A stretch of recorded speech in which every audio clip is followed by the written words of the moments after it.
അള്ളാഹു ബർക്കത്ത് ചെയ്യുമാറാകട്ടെ. ഈ ബർക്കത്ത് എന്ന് പറഞ്ഞാൽ എന്താ? നമ്മൾ വിചാരിക്കുന്നത് വാരിക്കോരി കിട്ടുന്നതിനാണ് ബർക്കത്ത്. അല്ലടോ, ബർക്കത്ത് എന്ന് പറഞ്ഞാൽ എന്താ?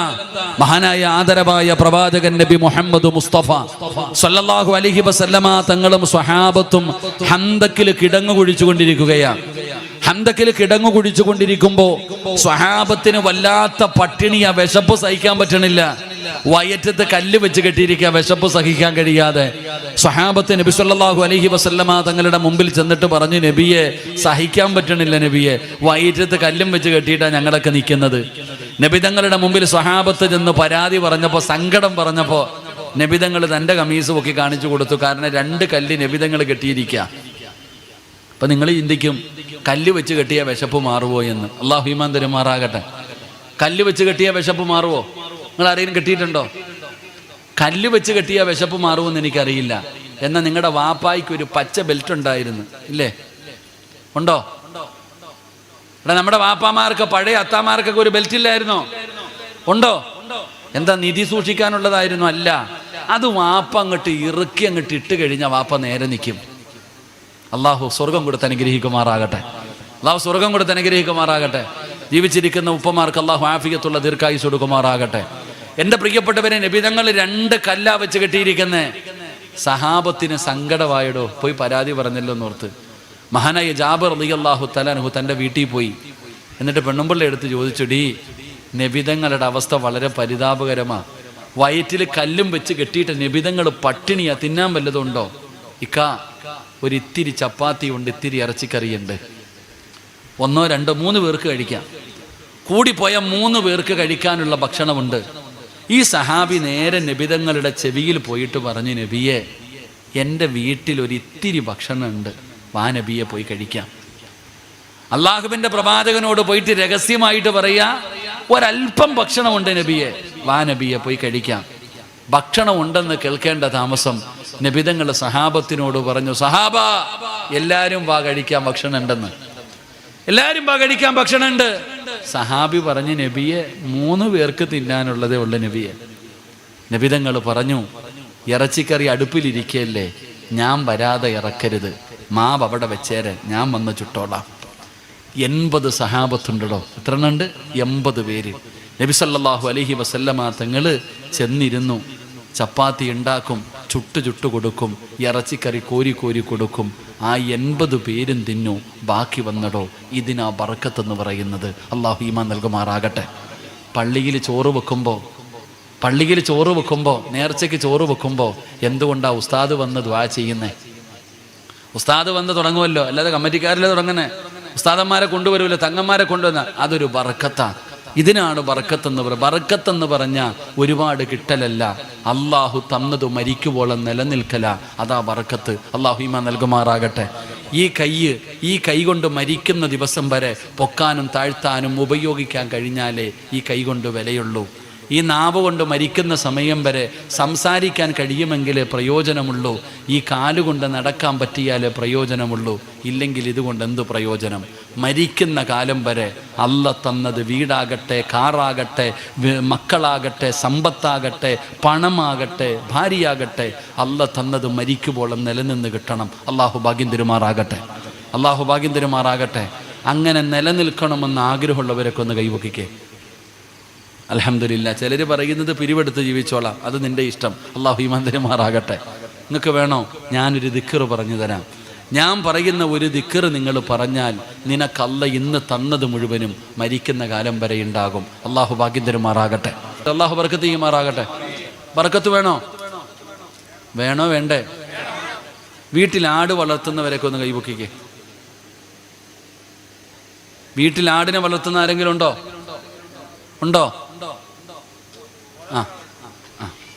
ആരുടെ വീട്ടിലാണോ ആടിനെ വളർത്തുന്നത് അവൻ്റെ വീട്ടിൽ ബർക്കത്തുണ്ടെന്ന് അള്ളാഹു നമുക്ക് ഈമാൻ നൽകുമാറാകട്ടെ. എന്തിനെ വളർത്തിയ ഉണ്ടോ? ടി വി ഉണ്ടോ?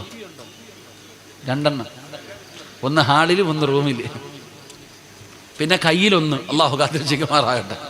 എല്ലാത്തിൻ്റെ കയ്യിലും മൊബൈല്. ഒരു കാര്യം ഞാൻ പറയാം സഹോദരങ്ങളെ, മൊബൈൽ കൊടുത്തു പഠിപ്പിക്കരുത് മക്കളെ. നിങ്ങളുടെ മക്കൾ കഞ്ചാവ് അടിക്കുമോ? ഇല്ല. കള്ളു കുടിക്കോ? ഇല്ല. കള്ള് കുടിക്കുന്നവന്, സ്ഥിരമായി കള്ള് കുടിക്കുന്നവന് ആ സമയത്ത് കുടിച്ചില്ലെങ്കിൽ അവൻ്റെ സ്വഭാവം മാറത്തില്ലേ? മാറുമോ? നിങ്ങളൊക്കെ മലക്കുകൾ, ഞാൻ മാത്രമേ ഉള്ളൂ മനുഷ്യനായിട്ട്. ഇവിടെ സ്ഥിരമായി കള്ള് കുടിക്കുന്നവന്, കഞ്ചാവ് അടിക്കുന്നവന് അത് കുടിച്ചില്ലെങ്കിൽ വലിയ പ്രയാസമാണ്. എന്നാൽ ഈ മൊബൈൽ വെച്ചിരിക്കുന്ന മക്കളുടെ കയ്യിൽ നിന്ന് ആ മൊബൈൽ വാങ്ങിച്ചു നോക്കിയേ, അവൻ്റെ സ്വഭാവം കാണാം. അപ്പം അത്രയ്ക്കും അഡിക്റ്റായിപ്പോയി നമ്മുടെ മക്കൾ. അള്ളാഹു നമ്മുടെ മക്കളെ കാത്തിരക്ഷിക്കുമാറാകട്ടെ. പിഴപ്പിക്കുക ഉമ്മമാർ സുഖത്തിന് വേണ്ടി. അവർക്ക് ഇത്തിരി നേരം ഉറങ്ങണം, ഇത്തിരി നേരം വഴുതു പറയണം, അതിന് മൊബൈലും കൊടുത്തിട്ട് ഇന്ന ഒരു ഉസ്താദ് വന്നു പോയത് പോലും അറിയണില്ല മക്കൾ. ഞാൻ ഇപ്പോൾ ഭക്ഷണം കഴിക്കാൻ പോണ വീട്ടിൽ ഞാൻ പറഞ്ഞിട്ടാണ് വന്ന മൊബൈലിനെ കുറിച്ച്. അള്ളാഹു ആ പയ്യൻ്റെ ആ കുടുംബത്തിലെ പിതാവ് മരിച്ചുപോയി. അള്ളാഹു സ്വർഗം കൊടുക്കുമാറാകട്ടെ, ഖബർ വിശാലമാക്കി കൊടുക്കുമാറാകട്ടെ. അപ്പോൾ വീട്ടിൽ ആടിനെ വളർത്തി എന്ത് കിട്ടും? ആടിൻ്റെ കിലോയ്ക്ക് എന്നാ വിലയെന്നറിയോ? നിങ്ങൾ നോക്കിയോ, ഓരോ പെരുന്നാളിനും വെട്ടുന്ന ആടിന് വല്ല കണക്കുണ്ടോ? മുഹിയുദ്ദീൻ ഷെയ്ഖിൻ്റെ ആണ്ട് വന്ന, ജീലാനി ദിനം വന്ന, വയല് വന്ന, എന്ത് സലാത്തോ ആട്ടിറച്ചിയല്ലേ ഇപ്പോൾ സഹോദര, എന്ത് വിലയാ. എന്നിട്ട് ഇത് എവിടുന്നാ വരുന്നേ? എടാ, പട്ടി പ്രസവിക്കുമ്പോൾ ഓരോ പ്രസവത്തിൽ എത്ര മക്കളാ എന്നാ കാണാറുണ്ടോ? കുറച്ച് കഴിയുമ്പോൾ ചത്തുവോ അതൊക്കെ. എന്ന ആട്, ഏത് വീട്ടിൽ ആടിനെ വളർത്തുന്നുണ്ടോ ആ വീട്ടിൽ ബറക്കത്തുണ്ട്. അള്ളാഹു ഭാഗ്യം തരുമാറാകട്ടെ. കോഴിയെ വളർത്താറുണ്ടോ വീട്ടിൽ? കോഴിക്കടയിലെ കോഴിയല്ല, വീട്ടിൽ വളർത്താറുണ്ടോ? ഏത് വീട്ടിലാണോ കോഴിയെ വളർത്തുന്നത് ആ വീട്ടിൽ ബറക്കത്തുണ്ട്. അള്ളാഹു ഈമാൻ നൽകുമാറാകട്ടെ. വീട്ടിൽ ആട്ടുകല്ലുണ്ടോ? വീട്ടിൽ ആട്ടുകല്ലുണ്ടോ? ആട്ടുകല്ലെന്ന് പറഞ്ഞാൽ എന്താണെന്നറിയാവോ? ഉസ്താദ് ഉണ്ടായിരുന്നു, സുഖല്ലേ? ഗുജറാത്തിലെ ഉസ്താദ്. ആട്ടുകല്ലുണ്ടോ വീട്ടിൽ? ഇങ്ങോട്ട് നോക്കും മനുഷ്യന്മാർ, ആട്ടുകല്ലുണ്ടോ? ആട്ടുകല്ല് ഏതാന്ന് യൂട്യൂബിൽ കയറി നോക്കണം. ഇപ്പം ആട്ടുകല്ല്. ഇപ്പോൾ പെണ്ണുങ്ങൾ മൊത്തം ജിമ്മിന് പോവാ തടി കുറയ്ക്കാൻ. സുബ്ഹാനല്ലാഹ്, എന്തുവാ അപ്പം ഒന്ന് ആലോചിക്കുക. താത്താമാർ മൊത്തം ഇപ്പോൾ ജിമ്മില്ല. ഈ ഡ്രൈവിങ്ങും പഠിക്കാൻ പോകുന്നുണ്ട് പെണ്ണ്. ലൈവായില്ലയോ? അള്ളാഹു കാത്തിരക്ഷിക്കുമാറാകട്ടെ. ഒന്നും പറയില്ലപ്പാ. ഞാൻ പണ്ട് പെണ്ണുങ്ങളെ തല്ലാൻ പറ്റുന്ന 5 സമയമുണ്ടെന്ന് പ്രസംഗിച്ചു. ഇപ്പോൾ 29 കേസുണ്ട്. അള്ളാഹു കാക്കുമാറാകട്ടെ. എന്നിട്ട് ഒന്നും പറയാൻ പറ്റത്തില്ല. ജിമ്മിന് പോവാ താത്താമാർ. എടാ, ഏത് ഉമ്മാമയാ ജിമ്മിന് പോയിട്ടുള്ളത്? 100 വയസ്സ് വരെ 90 വയസ്സ് വരെ ജീവിച്ച ഏത് ഉമ്മയാ ജിമ്മിന് പോയിട്ടുള്ളത്? ജിം എന്താണെന്നറിയോ? എടാ, എന്ത് ഈ പെണ്ണുങ്ങൾ ഈ ജിമ്മിന് പോയിട്ട് ഇതൊക്കെ എന്താ ചെയ്യുന്നേ? എടാ, മിറ്റം തൂക്കാറുണ്ടോ? മിറ്റം തൂക്കുന്ന എക്സസൈസ് അറിയോ? ഈ തുണി കഴുകാറുണ്ടോ ഏതെങ്കിലും പെണ്ണുങ്ങൾ? നമ്മൾ ഈ കല്ലിൻ്റെ മുകളിൽ ഇട്ടിട്ട് ഈ തുണി ഇങ്ങനെ ആക്കാറുണ്ടല്ലോ. എന്ത് നല്ല എക്സസൈസാ. ചമ്മന്തി അരയ്ക്കാറുണ്ടോ? ചമ്മന്തി അരച്ചിട്ടുണ്ടോ? ഇങ്ങനെ മാവാട്ടാറുണ്ടോ? ഇതൊക്കെ എന്നാ എക്സസൈസാ. എന്നിട്ട് ജിമ്മിൽ പോന്നു താത്താമാർ. അള്ളാഹു സ്വർഗം കൊടുക്കുമാറാകട്ടെ. ആരുടെ വീട്ടിലാണോ ആട്ടുകൽ, മണ്ണ് കൊണ്ടുണ്ടാക്കിയ കറിച്ചട്ടി ഉണ്ടോ വീട്ടിൽ? അതിപ്പോൾ എല്ലാത്തിൻ്റെ വീട്ടിലുണ്ട്. ചട്ടിച്ചോറ് ഇന്നുന്ന കലത്തിലല്ലേ ഇപ്പോൾ ചട്ടിയോടെ വീട്ടിൽ കൊണ്ടുപോകല്ലേ. അപ്പോൾ നാളെ രാവിലെ കരുനാഗപ്പള്ളിയിലോ ഓച്ചിറയിലോ പോവാ മാർക്കറ്റിൽ. ഒരാട്ടുംകുട്ടിയെ വാങ്ങണം, 2-3 കോഴിക്കുഞ്ഞുങ്ങളെ വാങ്ങണം, ഒരാട്ടുകല്ല് വാങ്ങണം, കുറച്ച് ചട്ടിയും വാങ്ങിയിട്ട് വീട്ടിൽ പോയിട്ട് പഴയതുപോലെ ജീവിക്ക്. അള്ളാഹു ബർക്കത്ത് നൽകുമാറാകട്ടെ. അള്ളാഹു ബർക്കത്ത് നൽകുമാറാകട്ടെ. ആമീൻ പറ. അള്ളാഹു ബർക്കത്ത് നൽകുമാറാകട്ടെ. സുഖം കൂടിപ്പോയി, അതാ ഇപ്പോഴത്തെ പ്രശ്നം. എല്ലാത്തിനും സുഖം കൂടിപ്പോയി. അതുകൊണ്ട് തന്നെയാ മടി, ഇതെല്ലാം പ്രയാസങ്ങളാ. ജോലി ചെയ്യാൻ മടി, എല്ലാത്തിനും ബുദ്ധിമുട്ട്. അള്ളാഹു നമ്മുടെ ഭാര്യമാർക്ക് ആഫിയത്തുള്ള ദീർഘായുസ്സ് കൊടുക്കുമാറാകട്ടെ. എൻ്റെ പ്രിയപ്പെട്ട സഹോദരങ്ങളെ, ബർക്കത്ത് വേണോ?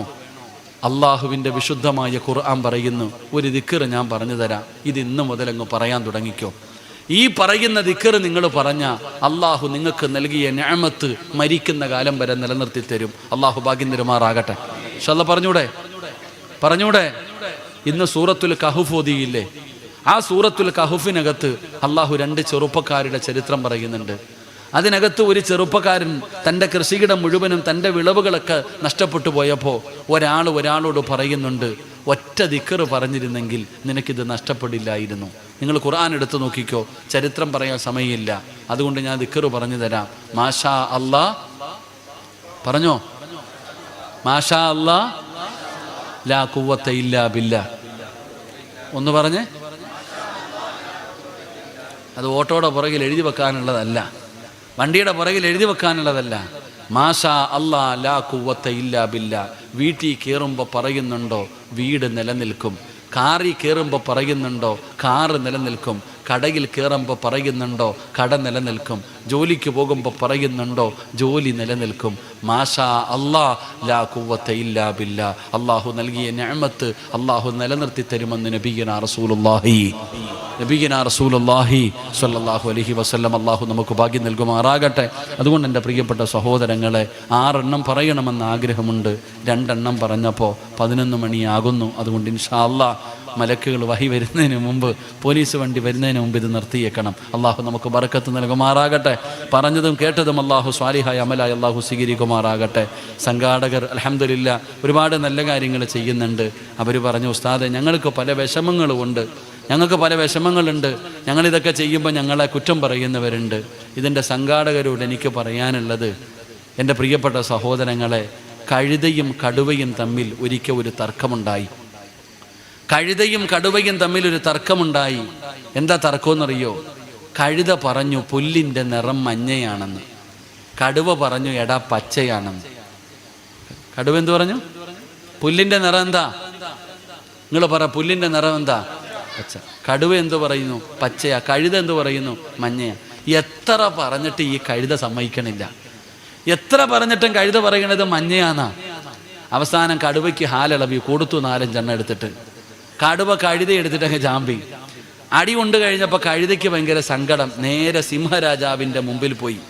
എന്നിട്ട് സിംഹരാജാവിനെടുത്തു പറഞ്ഞു, യജമാൻ രാജാവേ, ഈ കടുവ എന്നെ തല്ലി. അപ്പോൾ കേസ് കോടതി വന്നപ്പോൾ രാജാവ് ചോദിച്ചു എന്താ പ്രശ്നമെന്ന്. അപ്പോൾ കടുവ പറഞ്ഞു, ഈ കഴുത പറയുക പുല്ലിൻ്റെ നിറം മഞ്ഞയാണെന്ന്, ഞാൻ പറഞ്ഞു പച്ചയാ. എത്ര പറഞ്ഞിട്ട് ഇവൻ കേൾക്കണില്ല, അതുകൊണ്ടാണ് ഞാൻ തല്ലിയേ. കുറച്ചു നേരം മിണ്ടാതെ ഇരുന്നിട്ട് സിംഹരാജാവ് വിധിച്ചു കടുവയ്ക്ക് 10 തല്ല് കൊടുക്കാൻ. അപ്പോൾ കടുവ ചോദിച്ചു, രാജാവേ പുല്ലിൻ്റെ നിറം പച്ചയല്ലേ, ഇവനെ അല്ലേ തല്ലണ്ടേ, എന്തിനാ എന്നെ തല്ലുന്നേന്ന്. അപ്പോൾ സിംഹരാജാവ് കടുവയോട് പറഞ്ഞ ഒരു കാര്യമുണ്ട്, ലോകത്തുള്ള എല്ലാവർക്കും അറിയാം പുല്ലിൻ്റെ നിറം പച്ചയാണെന്ന്. ഈ വിവരമില്ലാത്ത കഴുത മഞ്ഞയാണെന്ന് പറഞ്ഞപ്പോൾ നീ എന്തിനാ ഇവൻ്റെ അടുത്ത് തർക്കിച്ച് സമയം കളഞ്ഞത്? അള്ളാഹു കാത്തിരക്ഷിക്കുമാറാകട്ടെ. അതിനകത്തുണ്ട് എല്ലാം. അള്ളാഹു നമുക്ക് ഈമാൻ നൽകുമാറാകട്ടെ. എടോ, ഞാൻ പറയുന്നത്, ഈ കാരുണ്യ പ്രവർത്തനം ആര് പറഞ്ഞാലും നിങ്ങൾ നിർത്തരുത്. യതീമിൻ്റെ വില നിങ്ങൾക്കറിയുമോ? നബിതങ്ങൾ പറയുകയാ, അന വഖാഫിൽ യതീമി ഫി ജന്നത്തി ഹഖദ. ആരെങ്കിലും ഞാൻ യതീമ, നബിതങ്ങൾ പറഞ്ഞു ഞാൻ യതീമ. യതീമിനെ സ്നേഹിക്കുന്നവർക്ക് സ്വർഗമുണ്ടെന്നല്ല പറഞ്ഞത്, തൻ്റെ വിരൽ ചേർത്ത് വെച്ചിട്ട് പറഞ്ഞു ഞാനും അവരും സ്വർഗത്തിൽ ഇത്രയും അടുത്ത. നബിതങ്ങൾ തൻ്റെ വിരൽ കാണിച്ചിട്ട് പറയാ, അള്ളാഹുവിൻ്റെ റസൂല് പറയുന്നു, യതീമിനെ സഹായിക്കുന്നവൻ, യതീമിനെ സ്നേഹിക്കുന്നവൻ, ഞാനും അവനും നാളെ സ്വർഗത്തിൽ ഇതുപോലെ അടുത്താണെന്ന് മഹാനായ നബിയുനാ റസൂലുള്ളാഹി. ഉറക്കപ്പറ, മഹാനായ നബിയുനാ റസൂലുള്ളാഹി. നിങ്ങൾക്ക് യതീമിൻ്റെ മഹത്വം അറിയോ? പാപം പൊറുക്കണമെങ്കിൽ, നമ്മളൊക്കെ ഒരുപാട് പാപം ചെയ്യുന്നവരാ. പെട്ടെന്ന് പാപം പൊറുക്കാനുള്ള വഴി, മക്കത്ത് പോയിട്ട് ഹജറുൽ അസ്വദ് മുത്തിയാൽ മതി. എല്ലാ പാവവും അള്ളാഹു പുറത്തു തരും. അള്ളാഹു പോയി മുത്താൻ ഭാഗ്യം തരുമാറാകട്ടെ. അവിടെ പോയാൽ മുത്താൻ പറ്റുമോ? പൈസ മുടക്കി മക്കത്ത് പോയാൽ ഹജറുൽ അസ്വദ് മുത്താൻ പറ്റുമോ? തൊടാൻ പറ്റുമോ? എവിടെ തൊടാനായില്ലേ? എൻ്റെ പ്രിയപ്പെട്ടവരെ, യതീമിൻ്റെ വില നിങ്ങൾക്കറിയോ? യതീമായ ഒരു കുഞ്ഞിൻ്റെ തലയിൽ കൈവച്ചിട്ടിങ്ങനെ തടകണം.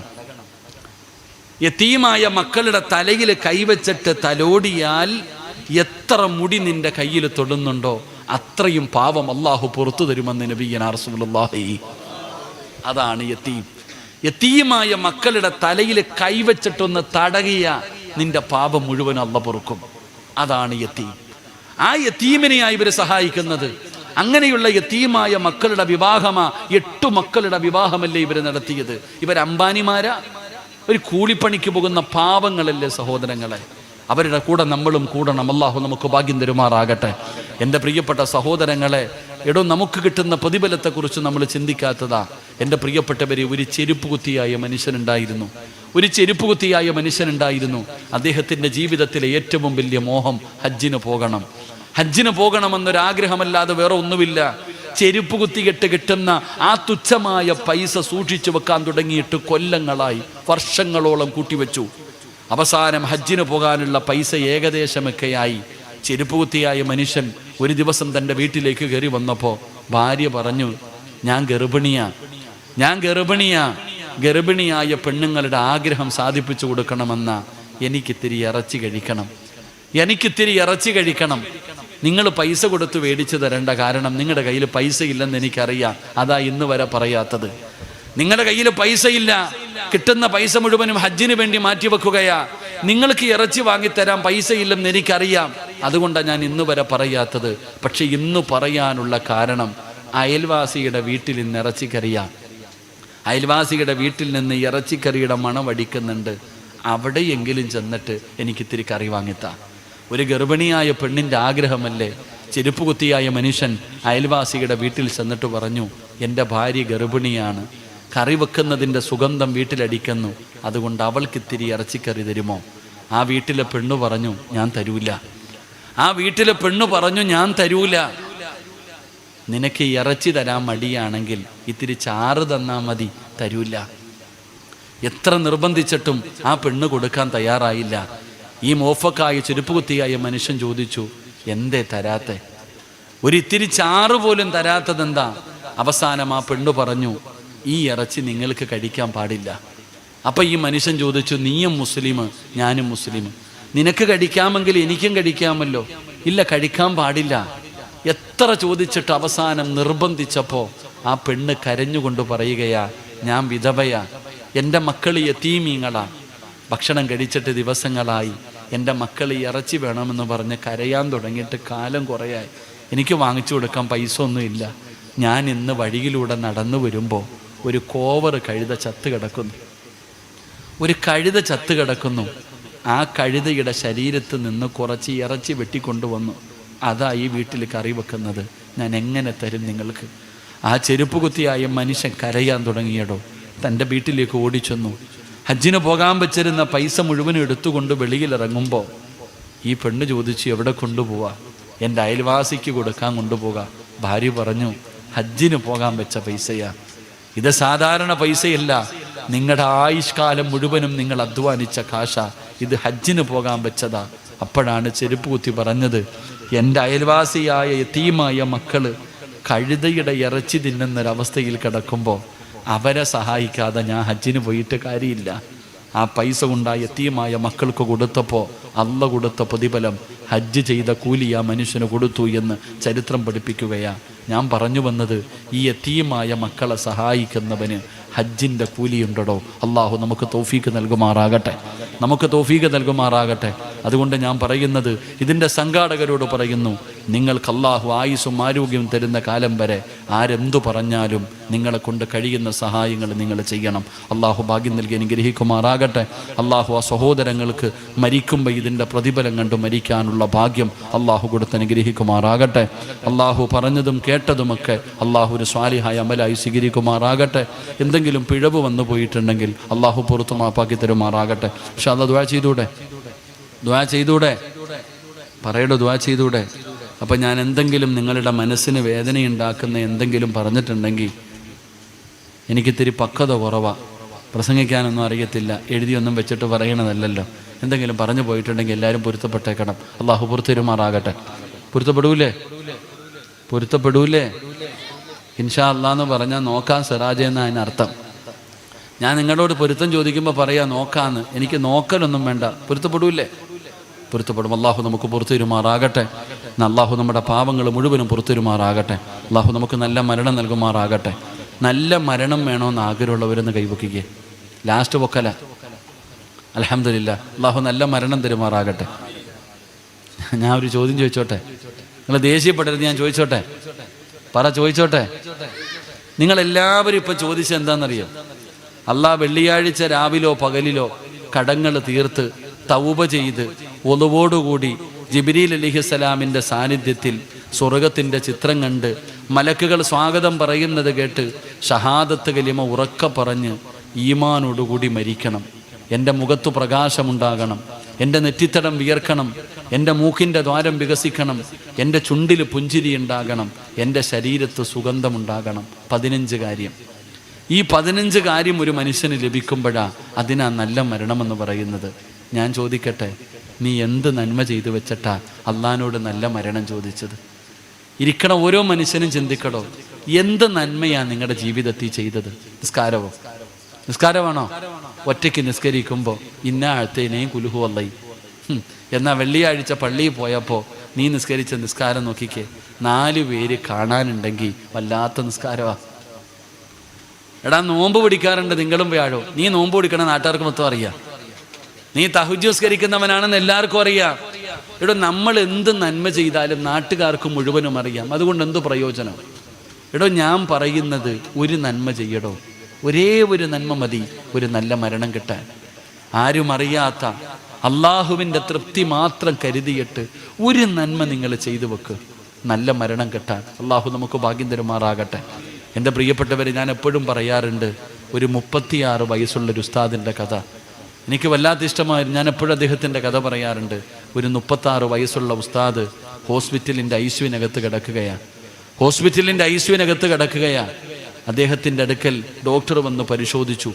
എന്നിട്ട് ഡോക്ടർ നേഴ്സിനോട് പറഞ്ഞു, ഇദ്ദേഹത്തിൻ്റെ ആൾക്കാരെയൊക്കെ വിളിച്ച് പറഞ്ഞേക്കാൻ. ഉസ്താദ് ഇത് കേട്ടുകൊണ്ട് കിടക്കുകയാണ്. എൻ്റെ പ്രിയപ്പെട്ടവരെ, കുറച്ച് കഴിഞ്ഞപ്പോൾ നേഴ്സ് പെണ്ണ് ഓടി വന്നിട്ട് ഡോക്ടറോട് പറഞ്ഞു, ഡോക്ടറെ, ആ ഉസ്താദ് കിടന്ന് കരയുന്നു, വല്ലാതെ സങ്കടത്തിൽ കരയുന്നു, അടുത്ത് കിടക്കുന്ന രോഗികളൊക്കെ ടെൻഷനാകുന്നു, നിങ്ങൾ പെട്ടെന്നൊന്ന് വരാൻ. ഞാൻ എത്ര പറഞ്ഞിട്ട് ഉസ്താദ് കരയാ. അപ്പോൾ ഡോക്ടർ ഓടി ചെന്നു, ഉസ്താദിൻ്റെ അടുക്ക പോയിട്ട് പറഞ്ഞു, ഉസ്താദെ, ഞങ്ങളെ കൊണ്ട് പറ്റുന്ന മരുന്നുകൾ മുഴുവനും ഞങ്ങൾ ചെയ്തു. ഏറ്റവും നല്ല മരുന്നാണ് നിങ്ങൾക്ക് തന്നിരിക്കുന്നത്. നിങ്ങൾ രക്ഷപ്പെടാൻ വേണ്ടി ഞങ്ങൾ ദൈവത്തോട് പ്രാർത്ഥിക്കുകയാണ്. നിങ്ങൾ മതം പഠിച്ച ഒരാളല്ലേ, നിങ്ങളിങ്ങനെ കിടന്ന് കരയാൻ പാടല്ലോ. ഈ അടുത്ത് കിടക്കുന്ന രോഗികൾക്ക് മുഴുവനും BP കൂടുന്നു, അവരൊക്കെ രോഗികളാണ്. നിങ്ങൾ ഐസിയുവിനകത്ത് കിടന്നിട്ടാ കരയുന്നേ, നിങ്ങൾക്ക് എന്താ മരിക്കുമെന്ന് പേടിയാണോ? ഉസ്താദ് പറഞ്ഞ മറുപടി എന്തെന്നറിയോ? ഞാൻ മരിക്കാൻ പേടിച്ചിട്ടല്ല ഞാൻ കരയുന്നത്, ഞാൻ കരഞ്ഞിട്ട് കാര്യമൊന്നുമില്ല. എൻ്റെ ഉമ്മാടെ വയറ്റിൽ കിടക്കുമ്പോൾ തന്നെ അള്ളാഹു എൻ്റെ മരണം നിശ്ചയിച്ചിട്ടുണ്ട്. കരഞ്ഞാലും കരഞ്ഞില്ലെങ്കിലും ഞാൻ പോവും, ഞാൻ ആ സമയത്ത് തന്നെ മരിക്കും. അപ്പോൾ ഡോക്ടർ ചോദിച്ചു, ഭാര്യയെയും മക്കളെയും ഓർത്തിട്ടാണോ? 2 ചെറിയ മക്കളുണ്ടോ, 10 വയസ്സിൻ്റെ താഴെ പ്രായമുള്ള 2 മക്കൾ. ഉസ്താദിൻ്റെ മക്കളെയും ഭാര്യയെയും പിരിയുന്ന സങ്കടത്തിലാണോ? ഇല്ലടോ. ഡോക്ടറിനോട് പറയുക, അല്ല, വീഡിയോ കോൾ വിളിച്ചു തരാൻ, കാണണോ, സംസാരിക്കുക, കരയരുത്. ഉസ്താദ് അപ്പോഴും പറഞ്ഞു അല്ല. അപ്പം ഡോക്ടർക്ക് വലിയ അത്ഭുതം, മരിക്കാൻ പേടിയില്ല, ഭാര്യയെയും മക്കളെയും പിരിയുന്നതിൽ സങ്കടമില്ല. പിന്നെന്തിനാ ഉസ്താദ് നിങ്ങൾ കരയുന്നേ? നിങ്ങൾ എന്തിനാണ് കരയുന്നതെന്ന് ചോദിച്ചപ്പോൾ ആ 36 വയസ്സുകാരൻ പറഞ്ഞ മറുപടി എന്തെന്നറിയോ? അള്ളാഹുടെ മുമ്പിൽ പോകുമ്പോൾ എൻ്റെ കയ്യിലൊന്നുമില്ലല്ലോ, ഞാൻ എന്തും കൊണ്ടുപോകും. അള്ളാഹുടെ മുമ്പിൽ പോകുമ്പോൾ എൻ്റെ കയ്യിൽ ഞാൻ ഒന്നും ചെയ്തു വെച്ചിട്ടില്ലല്ലോ, എന്ത് നന്മയും കൊണ്ടാണ് ഞാൻ അള്ളാഹുടെ മുമ്പിൽ പോവാം. ഞാൻ നിങ്ങളോടും ചോദിക്കാം, ഇന്ന് രാത്രി മരിച്ച നിനക്ക് രക്ഷപ്പെടാൻ, ഒരു നല്ല മരണം കിട്ടാൻ, വാപ്പ സ്വന്തം നെഞ്ചത്ത് കൈവച്ചിട്ട് പറ, എന്തെങ്കിലും ചെയ്തു വെച്ചിട്ടുണ്ടോ? എന്തിനാ ഇങ്ങനെ നടക്കുന്നത്? ഞാൻ പറയുന്നത് നമ്മളൊക്കെ ഇങ്ങനെ നെളിഞ്ഞടക്കല്ലേ. എന്തുണ്ട് വാപ്പ നിനക്ക്? നീ കുറേ സമ്പാദിച്ചു വെച്ചിട്ടുണ്ട്. ആർക്ക്? മക്കൾക്ക്. നിന്റെ ഖബർ എവിടാണെന്ന് പോലും തിരഞ്ഞു വരുത്തില്ല ഒരുത്തനും. ഇന്ന് വെള്ളിയാഴ്ച ആയിരുന്നല്ലോ, എത്ര എണ്ണം പോയി വാപ്പാനെ കാണാൻ? നിങ്ങൾ എത്ര പേരാ പോയേ? എടാ, നീയൊക്കെ മരിച്ചാൽ നിന്റെ മയ്യത്ത് കുളിപ്പിക്കാനെങ്കിലും അറിയോ മക്കൾക്ക്? ഒന്ന് സ്വന്തം ചിന്തിക്ക്. നീ വെറുതെ നടക്കരുത്. അള്ള ഖുറാനി പറഞ്ഞ് ചിന്തിക്കാനല്ലേ. നീ പറ, നീ മരിച്ച നിന്റെ മോൻ നിന്റെ മയ്യത്ത് കുളിപ്പിക്കും? അവൻ അറിയില്ല വാപ്പ. നീ നിങ്ങളൊക്കെ, ഞാൻ ചോദിക്കും, നമ്മൾ എന്തിനാ ഇങ്ങനെ നടക്കുന്നത്? എടോ, ഒരെണ്ണം ചെയ്തു വെക്കടോ. ആർക്കെങ്കിലും നമ്മളെ കൊണ്ടൊരു ഉപകാരം ഉണ്ടാകണം. 1000 നന്മയൊന്നും വേണ്ടടോ, ഒരെണ്ണം മതി.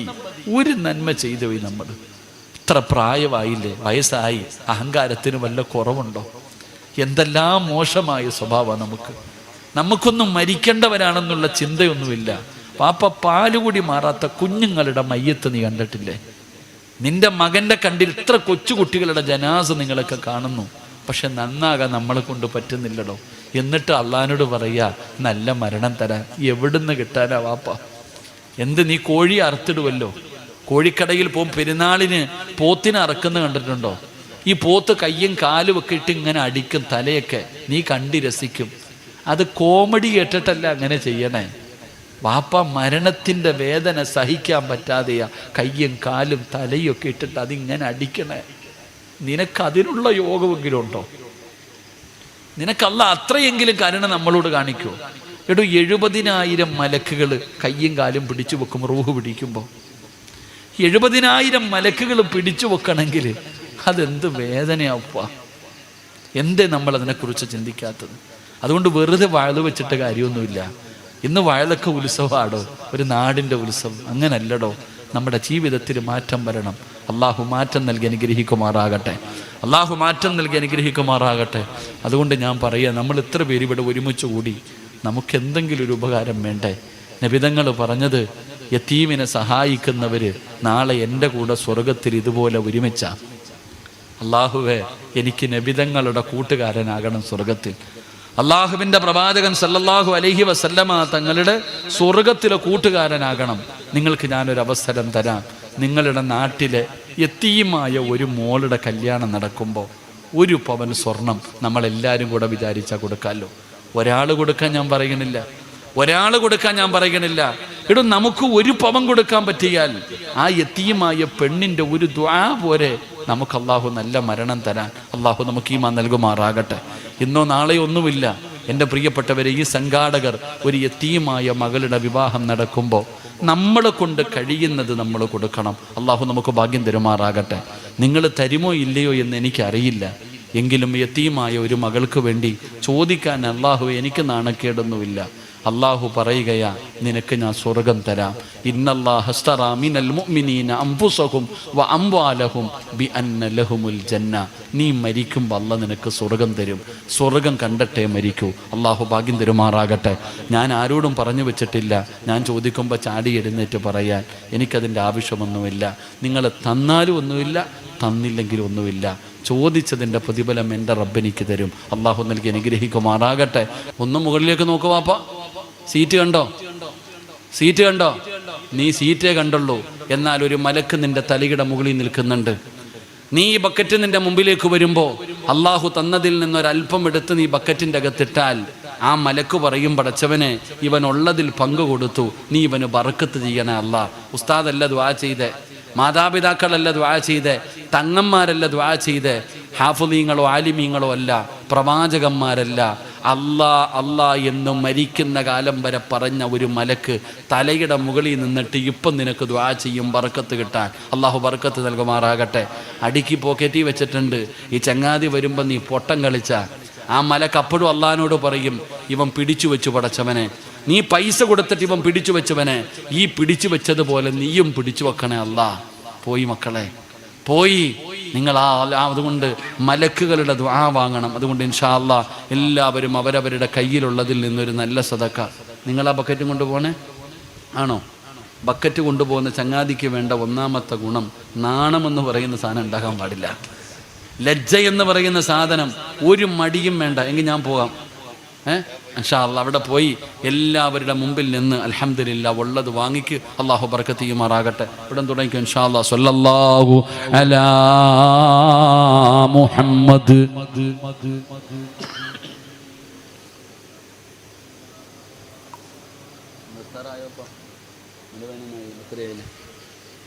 اللهم صل على محمد يا ربي صل عليه وسلم. അല്ലാഹുവേ, ആരെല്ലാം മനസ്സറിഞ്ഞുകൊണ്ടൊരു സദക്ക കൊടുക്കുന്നുണ്ടോ നീ സ്വീകരിക്കണേ അല്ലാ. അർഹമായ പ്രതിഫലം കൊടുക്കണേ അല്ലാ. എല്ലാ പ്രയാസങ്ങളും മാറ്റണേ അല്ലാ. മാരകമായ ഏതെങ്കിലും രോഗത്തിൻ്റെ അണുക്കളവരുടെ ശരീരത്തിലുണ്ടോ ഈ സദക്കയുടെ ബറക്കത്ത് കൊണ്ട് കരിച്ച് കളയണേ അല്ലാ. ഈമാനുള്ള മരണം കൊടുക്കണേ അല്ലാ.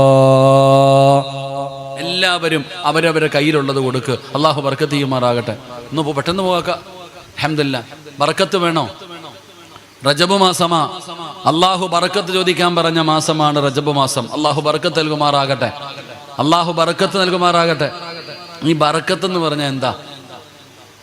ബർക്കത്ത് എന്ന് പറഞ്ഞാൽ എന്താ?